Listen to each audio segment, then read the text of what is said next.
Hi, everybody. Dave Clark from InspectCheck-net. Video 6, our software tutorial is what we're going to talk about today. And we're going to talk about system descriptions and explanations of conditions, EoCs as we call them, comments, and create and edit your own templates. So we're going to talk about both of these things going forward here. So our software, we've spent extensive time and effort was devoted to researching and developing the language used to describe home inspections, conditions, and systems. It was developed on input from home inspectors, industry experts, language specialists to ensure that they're well written, complete, and meet or exceed all industry and state standards. And we own the copyright to those explanation of conditions. Many inspectors just use those, although I'm going to show you how you could use your own too. The language is designed to help you protect you and properly inform your client. Of course, we say that all the time. How does it do that? Well, one of the things is that it's written properly and it's easy to understand. Two, you can't complete a report, you can't finalize a report till all the sections are done. And it informs your client with those great descriptions, but also puts it under one of the headings. So if it's under a green heading, it'll say satisfactory and minor repair. An amber or orange heading, it'll say it's like a caution heading, some repair or close monitoring, and then a red heading is necessary repair or further evaluation. So the quality of our description and condition language is a very important feature that sets us apart from other home inspection reporting systems. I've seen other report writers that the language is either poor or it's actually wrong. It's not correct for whatever that condition is. You're not going to have a problem with that here. So we have system descriptions everywhere. The type of roof covering, you can see below the style of roof, individual shingles, asphalt, metal, single ply. What I would say is, this is a point and click or point and touch program for using it offline or on your mobile device. And I will say this, all you have to do is touch that and the proper explanations come up.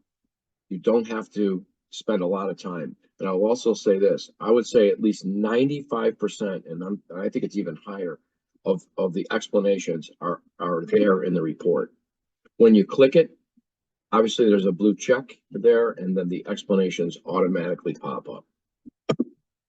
Right? So explanation of conditions. One of the things we love and one of the things our inspectors love is that automatically go under one of the headings. So green, conditions noted below require routine maintenance and a repair. Very clear. The client could understand that. Conditions noted below require some repair on our close monitoring, our yellow or orange, our caution, right? Anything under a red heading, conditions noted below require necessary repair and or further evaluation by a qualified professional. Even if you forget to say that to the client, this is very clear in the report. They can't say, well, he never told me I needed necessary repair or further evaluation. He never told me I better monitor this.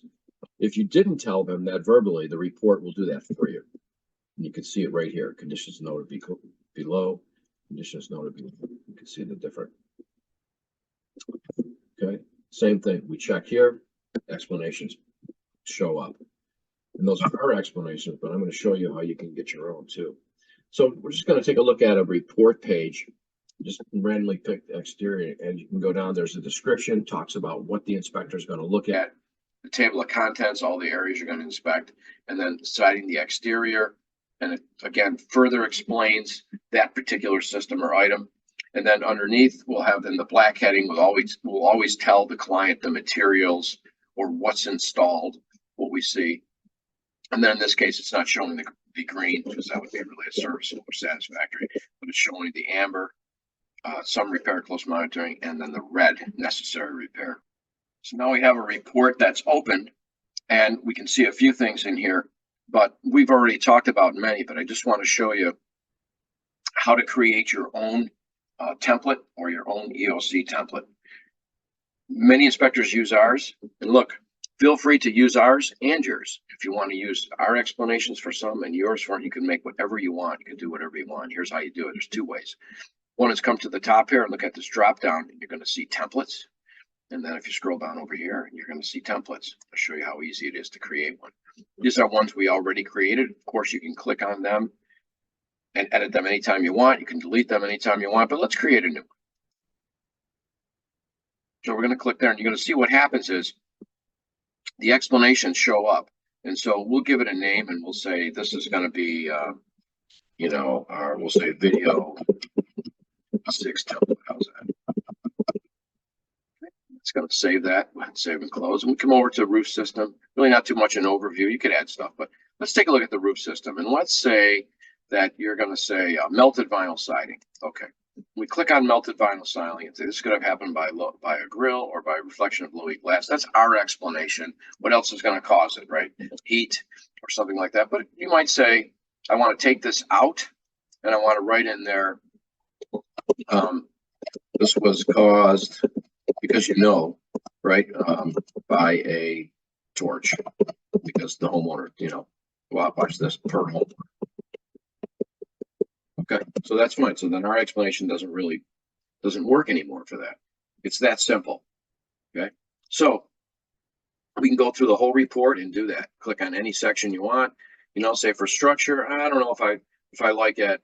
InspectCheck has bowed bucklings can be a potentially serious condition that can cause catastrophic failure. Recommend immediate evaluation. I don't want to use that. I want to use something else. I want to put, do this or do that. That's fine. Change it. You can add to it, right? So if you don't want to change it, you can add whatever you want in here. Once you do that, very simple. You're just going to do save and close. You're going to see that that's going to line up. There it is. There's a video 6 template. Now, let me show you a couple of quick things here.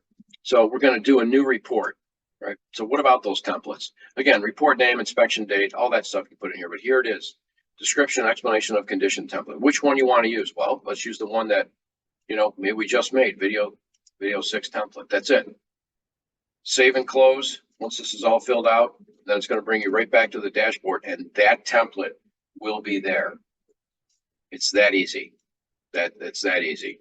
Now, if you're in a report, so let's say you're here. Go here. How do you know what template you have? Well, all you have to do is click here, and this is going to tell you, oh, it's Inspector John Jones's template. That's the one we're using. But you get on site and you say to yourself, oh, you know what? We have a different inspector. It's not John Jones. It's going to be Inspector John Doe. So we're going to switch it to John Doe. Okay. No problem doing that here because we haven't started, and you'll see that it'll save it. See, there he is. No problem. However, once we start the report, we come over here, and we've already played with this one, and we'll click asphalt. And let's say we had to put something in there, rear or something like that. And then we click off there and we come back. That's always going to be there. However, if we take that out, if we take the rear out and we click asphalt, then click it back again, see it goes back to the default. And the default in this case was that other inspector's. So you have to go back and do that for everything that was already checked. So we really recommend you put that template in first, or if you change it right now before you actually start the report. But if you start the report and get a couple in, it's no big deal. Just go back and delete them, uncheck it, and then when you recheck it, it'll be there. Okay, so I hope that helped you out, creating your own templates. And again, you can create as many as you want and put any of the verbiage that you like in there. So the next tutorial video will be video 7. And that's our dashboard and starting a report. Then after that will be video 8, report editor and general design. I hope this helped you out. Have a great night.